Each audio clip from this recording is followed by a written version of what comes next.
شروع اللہ کا نام لے کر جو بڑا مہربان نہایت رحم والا ہے۔ جو لوگ کافر ہیں یعنی اہل کتاب اور مشرک وہ کفر سے باز رہنے والے نہ تھے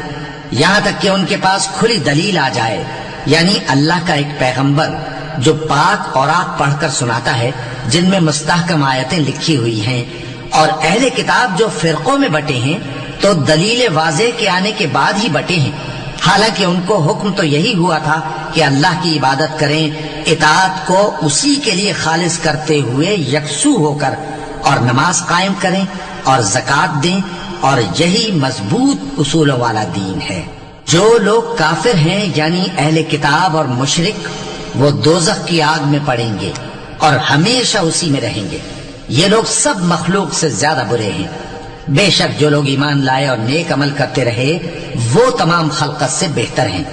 ان کا صلہ ان کے پروردگار کے ہاں ہمیشہ رہنے کے باغ ہیں جن کے نیچے نہریں بہ رہی ہیں،